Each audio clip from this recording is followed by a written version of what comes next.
വ്യക്തമാണ്. ജോസ് സാർ, ഒരു ചോദ്യം കൂടി വളരെ ചുരുങ്ങിയ വാക്കുകളിൽ കുട്ടികളോട് പറയാനുള്ളത്. പരീക്ഷ എഴുതാനായി ഇനി ഏതാനും ദിവസങ്ങളുണ്ട്. കൃത്യമായി സമയം പ്ലാൻ ചെയ്താൽ അവർക്ക് കൃത്യമായി അതിൽ വിജയകരമായി എത്താം. ചുരുങ്ങിയ വാക്കുകളിൽ പൂർത്തിയാക്കാനുള്ളത് എന്താണ്? ഒറ്റ സെന്റൻസ് ഞാൻ പറയാം. സന്തോഷമായിട്ട് ചെയ്യേണ്ട ഒരു കാര്യമാണ് പരീക്ഷ എഴുതുക എന്ന് പറയുന്നത്.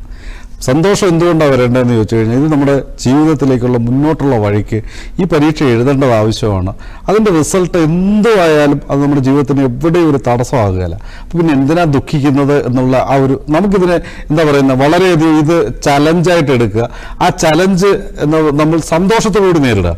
അല്ലാതെ എല്ലാ പരീക്ഷയ്ക്കും ഒരു ടെൻഷനായിട്ട് ഒരു കുട്ടിയും പരീക്ഷ എഴുതേണ്ട ഒരു സാഹചര്യം ഇന്ന് ഇന്ത്യയിൽ നിലവിലില്ല.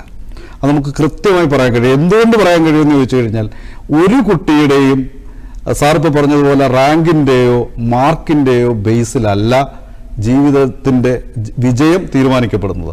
അതുകൊണ്ട് നിങ്ങൾ സന്തോഷമായി പരീക്ഷ എഴുതുക, പരീക്ഷയെ ഒരു ഉത്സവമാക്കി മാറ്റുക.